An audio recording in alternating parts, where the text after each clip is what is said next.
দর্শক, আমরা দেখছিলাম আসলে ঈদের রাতেও কিন্তু আসলে বাসায় বসে নাই এবং কি বিশ্রামে নাই।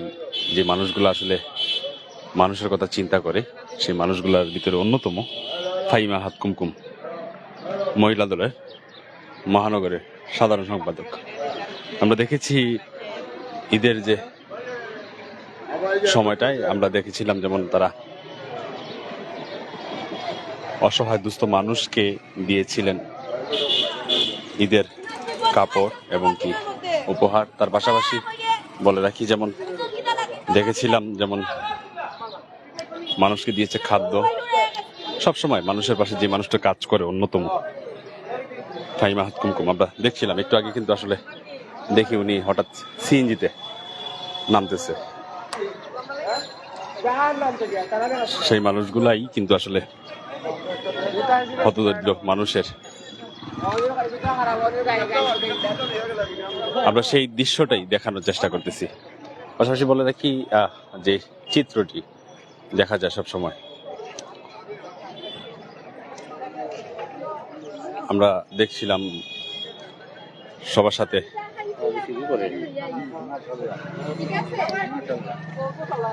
হঠাৎই দেখা যাচ্ছে এই দৃশ্যটা। দর্শক বলে রাখি সব সিলেটের ফেসবুক লাইভে এবং কি প্রাইম সিলেট ফেসবুক লাইভে যারা দেখছেন ইতিমধ্যে ভিডিওটি একটু শেয়ার করে দিবেন এবং অন্যকে দেখার মতো সুযোগ করে দিবেন। এই ভালো কাজটি সবার মাঝে ছড়িয়ে দিন।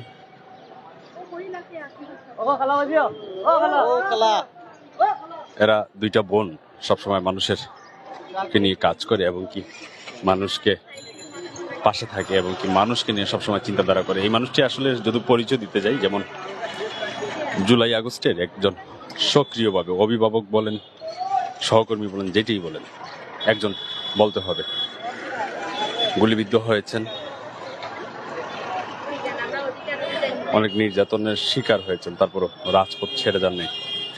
এই রাজনীতি করতে গিয়ে অনেক কিছু হারিয়েছেন জীবনের, তারপরও মানুষকে ভালোবাসা ভুলে যান নাই। আমরা সেই দৃশ্যটাই আপনাদের সাথে দেখানোর চেষ্টা করতেছি। যারা সবুজ সিলেট ফেসবুক লাইভে আছেন অবশ্যই ভিডিওটি শেয়ার করে দিবেন এবং অন্যকে দেখার মতো সুযোগ করে দিবেন। একটু দেখানোর চেষ্টা করতেছি আমরা।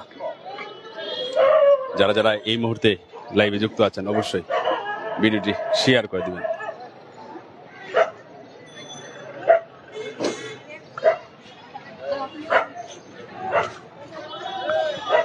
আমরা দেখছিলাম তাদের দুই বোন একসাথেই থাকে সবসময়, আন্দোলন, মিটিং এবং যে কোনো সমাবেশে আমরা সেই চিত্রগুলো দেখি, সেই দৃশ্যটাও দেখানোর চেষ্টা করতেছি।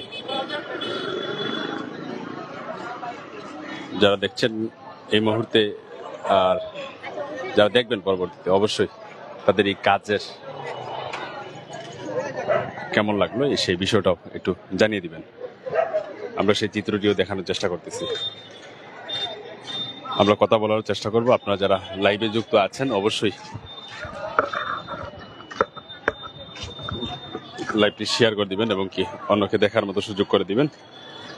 পাশাপাশি বলে রাখি যেমন ঈদের এই দিনটা,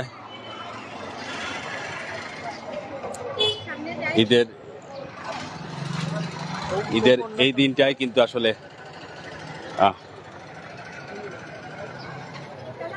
ছুটে আসলো।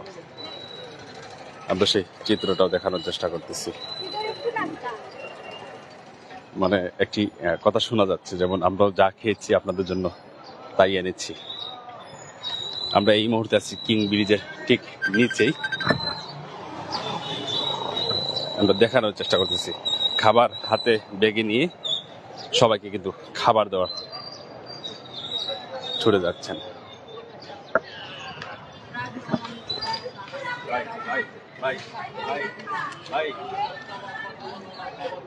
আমরা দেখছিলাম রিক্সা চালক ভাই থেকে এবং কি সবার বৃদ্ধ যারা আছে তাদের হাতেই কিন্তু আসলে সেগুলো তুলে দিচ্ছেন। আমরা যদি একটু সামনের দিকে আগাই,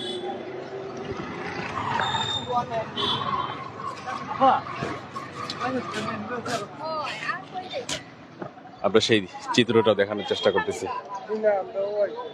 আমরা দেখছিলাম এই কাজগুলো, আমরা কথা বলার চেষ্টা করব। ঠিক চেষ্টায় আসলে হয়তো উপায়, তাদের এই ভালো কাজটি আসলে সবার মাঝে ছড়িয়ে দিবেন এবং কি উপহার নিয়ে তাদের এই কাজগুলো আসলে ঠিক যে জায়গায় আসলে এখন বাচ্চাদেরকে নিয়ে ঘোরাফেরার কথা, সেই জায়গাটিতে এই সুবিধা বঞ্চিত দুস্থ মানুষদের জন্য আসলে খাবার নিয়ে আসলেন ফাহিমা হাত কুমকুম। আমরা দেখছিলাম সেই চিত্রটি।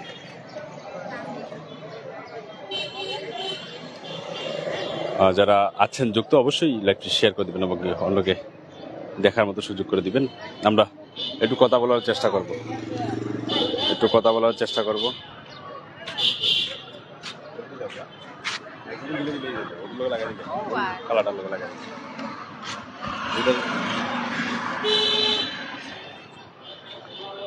আমরা সেই দৃশ্যটিও দেখানোর চেষ্টা করতেছি।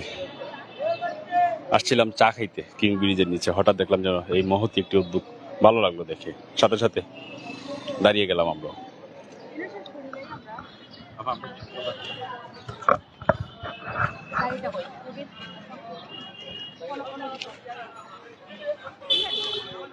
আমরা দেখছিলাম আসলে বেগে পড়ে খাবার।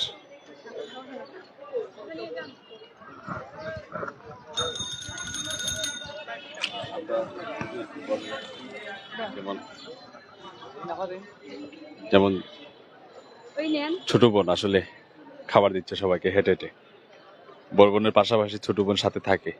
আন্দোলন বলেন, যে কোনো অনুষ্ঠান এবং কি প্রতিবাদ যে জায়গা করা দরকার সেই জায়গাতেও একসাথেই দুই বোনই আসলে প্রতিবাদী হয়ে দাঁড়িয়ে থাকেন। বেশ কিছু সময় কেটে গেছে এই রাজনীতি করতে গিয়ে। আমরা একটু কথা বলার চেষ্টা করি, আমরা একটু জানবো। যেমন আজকে তো ঈদের একটা দিন, বাসায় থাকতেন, বাচ্চাদেরকে নিয়ে ঘোরাফেরা করতেন, তাদের মাঝে এখানে নিয়ে আসতেন। ধন্যবাদ। আসলে আমরা তো ঈদ করি, আমরা খাই, সবই ঠিক আছে। আমি প্রত্যেক বছরই হয় আমি যে এলাকায় থাকি ওই এলাকায় যারা দুস্থ আছে তাদের একটা খাবার ব্যবস্থা করি। এবার আমার প্ল্যানই ছিল যে ঈদের সকালবেলার সময়টুকু আমার পরিবারে দেওয়ার পরে যারা খেতে পাচ্ছে না তারা যেন আমাদের মতো, ঈদটা মানে হচ্ছে আনন্দ, তো ভাগ করে নেয়ার জন্য। তো আমরা যা খেয়েছি আমি যদি কিছু মানুষের মুখে সেই খাবারটা তুলে দিতে পারে আমি সত্যি খুব খুশি হই। সেজন্য আসলে আমি আগে থেকেই ভেবে রাখছিলাম যে এইবার আমি কিং বিচের নিচে যারা অসহায় মানুষ আছে তাদেরকে অন্ততপক্ষে ঈদের যে খাবারগুলা সেগুলা যেন একটু তুলে দিতে পারি। জি,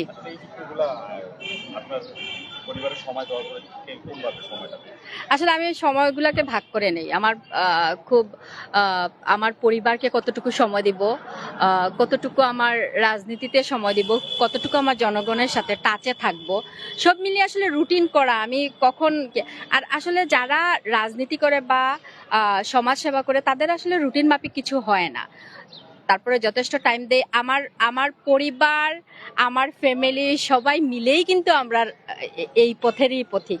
তো আমি যেখানে যাই আমার পরিবারে যে 2-4 জন আছে তারাও সবাই আমার সাথেই থাকে, সবাই দেখে। আমার ছোট বোনও রাজনীতির সাথে জড়িত এবং আমার সংগঠনের সে কোষাধ্যক্ষ। তো সমাজসেবা আমরা আমাদের রক্তের সাথেই মিশা। তো আমরা ওইভাবেই ফ্যামিলি সবাই সাপোর্ট আছে বিধায় আসলে কাজগুলো করতে পারছি। এটা নেশার মতো হয়ে গেছে, এই যে সেবা করা, মানুষের মুখে হাসি ফুটানো। এই যে আসলে কি আমি অনেক কিছু দিতে পারছি, আসলে তো অনেক কিছু আমরা দিবার মতো আল্লাহ হয়তো এত অ্যাবিলিটি দেয় নাই, কিন্তু একবেলা একটা মানুষের মুখে খাবার দেওয়ার পর যে মানুষের একটা হাসি দেখি, এইটা মানে সত্যি খুব ভালো লাগে। একসাথে বেশ কিছু সময় পার করেছেন, এখন পাশে আছেন, মানে এটা নিয়ে কোনো বাক বিতণ্ডা হয় না আপনাদের? না, আমার ভাইয়ের হাত ধরে আমার আশা। তো মাঝে মাঝে আমার ভাই ফোন করে বলে যে আমার থেকে অনেক এগিয়ে গেছো। তো যার যার আসলে যে যে ভাই ব্যস্ত হয়ে গেছে তার ব্যবসা বাণিজ্য, পাশাপাশি রাজনীতি। আর আমি রাজনীতিকে একটা নেশার মতো হয়ে গেছে আমার। আমার সাথে আমার বোন আছে, ও জানে আমি যে পথে এগুচ্ছি, আমার দেখে দেখে সে পথেই ইনশাল্লাহ এগোবে।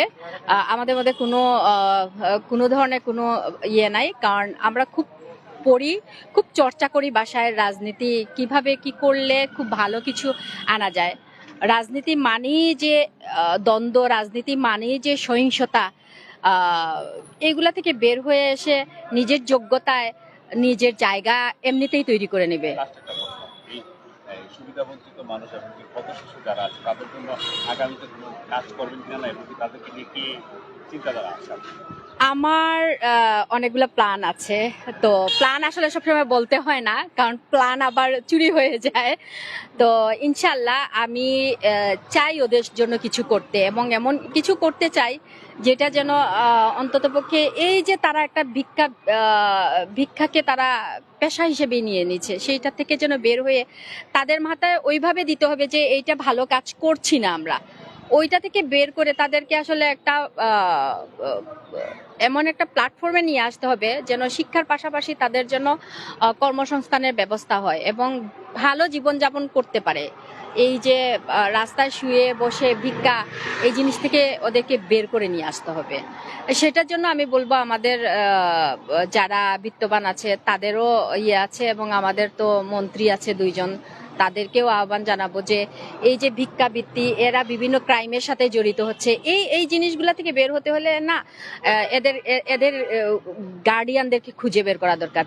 ছোট ছোট বাচ্চাদেরকে এরা রাস্তায় নামিয়ে দিচ্ছে, এগুলাকে যেন মা বাপকে আইনের আয়ত্তায় নিয়ে আসা হয়, কারণ এইভাবে তো ওদের একটা সুন্দর লাইফ ক্রিয়েট করতে পারতো। হয়তো ওরা হয়তো বা এত ভালো অবস্থানে নাই, কিন্তু সরকারিভাবে ওদের পড়াশোনার ব্যবস্থা আছে, সরকারি স্কুল কলেজ আছে, সেগুলোতে পড়াক। ওদেরকে কেন একদম ছোটবেলা ভিক্ষার দিকে ঠেলে দিবে? একটা মা বাবা তো এইভাবে উচিত না, তার বাচ্চাকে রাস্তায় এদের লাইফটাকে একদম ধ্বংসের দিকে ঠেলে দিচ্ছে। এই গার্ডিয়ান গুলার সাথে আসলে বসা দরকার এবং এইগুলা নিয়ে কথা বলা দরকার। ধন্যবাদ। আমরা শুনছিলাম এতক্ষণ যাবত, আসলে আমরা জানিয়ে দেওয়ার চেষ্টা করবো সর্বশেষ কি আপডেট রয়েছে, এবং কি তাদের হাতে কিন্তু এখনো কিন্তু খাবারের প্যাকেটগুলো দেখা যাচ্ছে, এবং কি সিএনজিতে হয়তো আরো খাবার আছে। শেষ করে নিয়ে জানিয়ে দিব আপনাদেরকে। সবাই ভালো থাকবেন, সুস্থ থাকবেন। সবুজ সিলেটের সাথে যারা ছিলেন অবশ্যই ফলো দিয়ে পাশে থাকবেন। আল্লাহ হাফেজ।